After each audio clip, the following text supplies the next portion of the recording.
Ընտրական գործընթացին վերաբերող օրենսդրական ինչ փոփոխություններ են արվել, որոնք 2026 թվականի համապետական ընտրություններին ընդառաջ մտել են ուժի մեջ, ձևավորելով խաղի նոր կանոններ ընտրապայքարի նախապատրաստվող քաղաքական ուժերի համար։ 2021 թվականի գարնան ընդունված, բայց Հանրապետության նախագահի հերթական ընտրության օրը նշանակելու հրամանագրից հետո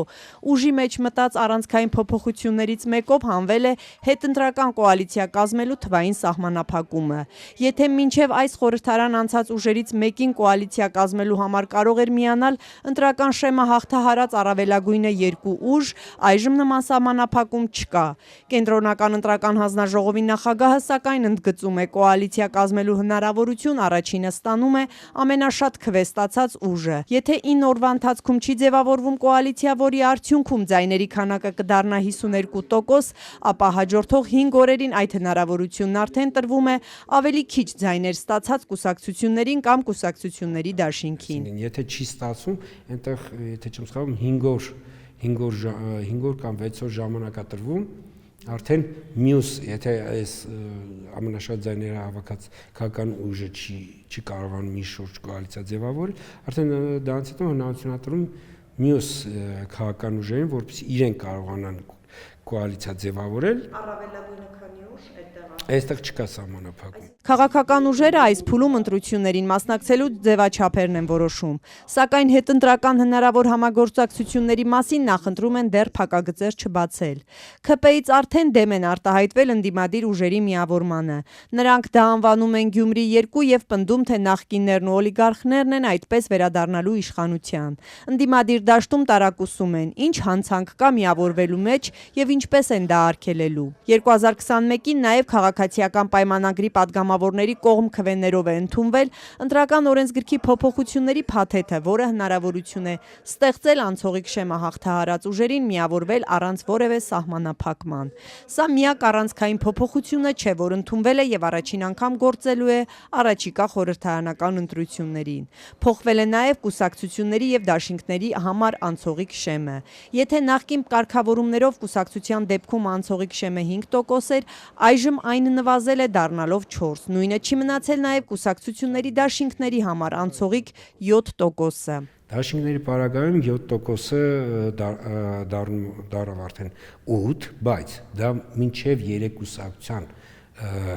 կուսակցությունից բաղկացած դաշինքներ։ 3-ից ավել կուսակցություններից բաղկացած դաշինքների անցողիկ շեմը արդեն դառնում է 10%։ Առաջադրումների համար 2 ամսից էլ քիչ ժամանակ է մնացել, սակայն ոչ մի կուսակցություն դաշինքով մասնակցելու որևէ հստակ հայտարարություն չի արել։ Փոխարենը տարբեր քաղաքական գործիչներ միավորվում են որևէ քաղաքական ուժի շուրջ։ Օրինակ, Գագիկ Ծառուկյանը ոչ թե դաշինք, այլ քաղաքական նոյան տապան է ձևավորում։ Դաշինքների դեպքում անցողիկ շեմի բարձրացմամբ ընտրական փոփոխությունները չեն սահմանափակվում։ Նաև ընտրագրավի չափն է ավելացել 10 միլիոնից դառնալով 15, կուսակցությունների համար հակառակը 10 միլիոնից դարձել է 7.5 միլիոն։ Կուսակցությունների պարագայում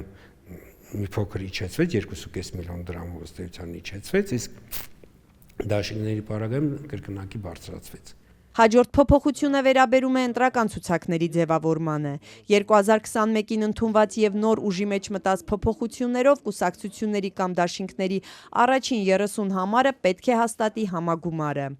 որ ըստ էության առաջին անգամը կիրառվելու այս ընտրություններում 26 թվականի ընտրություններում սա էլի 21-ից էր այդ փոփոխությունը արվել, բայց չէր կիրառվել։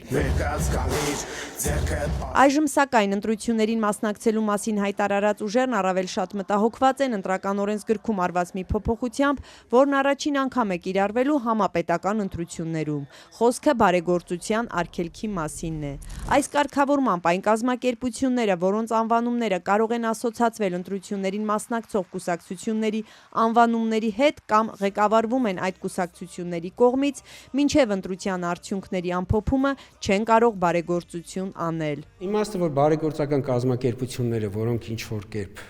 կապվում են քաղաքական ուժերի, տեխնացուների հետ, ընտրությունները նշանակելու մասին հրամանագրի ուժի մեջ մտնելու, բայց այլևս չիրականացնեն բարեգործություն։ Սիրելի ուսանողներ, մենք Իշխանությունից ահազանգում են, թե Տաշիր ընկերության սեփականատեր Սամվել Կարապետյանի թիմից ուսանողներին խոստանում են ուսման 1 տարվա վարձ վճարել։ Ընդդիմությունից հակադարձում են, նույն այս փուլում վարչապետի տիկնոջ ղեկավարած «Իմ քայլը» հիմնադրամն էլ անգլերենի դասընթացներ է խոստանում։ Կենտրոնական ընտրական հանձնաժողովի նախագահն այստեղ խնդիր չի տեսնում։ Ես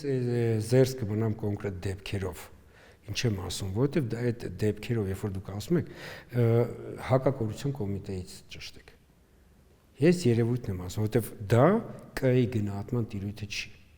Վահագն Հովակիմյանը, որ իշխող քաղաքացիական պայմանագրի հիմնադիր անդամներից էր, նաև չի կարծում, թե անհավասար պայմաններ են, երբ պետական եւ համայնքային աշխատողները այս փուլում տարբեր ծրագրեր կարող են իրականացնել եւ խնդիր չունենալ օրենքի հետ։ Մինչդեռ ընդդիմադիրների դեպքում իրավիճակն այլ է։ Օրինակ, Սյունիքի մարզպետը փետրվարի 9-ի որոշմամբ մարդկանց գումար է բաժանել, ընդհանուր առմամբ մոտ 1 միլիոն դրամ։ Այդտեղ կարող մի դեպքում խնդիր, ասենց ասած, իրավապահները գնահատեն, եթե տեսնեն, որ երբևիցե ինքը նման բան չի արել, այսպես ասենք, չէ, ասենք,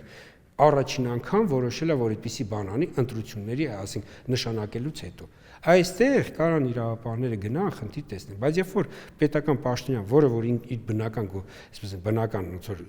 գործունեությունն է ծավալում, այդ բնական գործունեության ծավալման մեջ փորձել բերել կապել այս խնդրի հետ, չէ՞, այդ արդեն կնեք, ուզում եմ ասեմ, սա արդեն ստացվել է ավելի շատ օրենքի կարգավորումը շահարկել, այսինքն իմաստազրկել, այսինքն բերել դա նաև պետական կառույցների աշխատանքի վրա տարածել, որպեսզի ինքը ընդհանրապես այդ կարգավորումը դառնա անիմաստ, էլի, այսպես։ Քաղաքական ուժերի գրանցումները կենտրոնական ընտրական հանձնաժողովում կավարտվի մայիսի 3-ին, քարոզարշավը կմեկնարկի մայիսի 8-ին։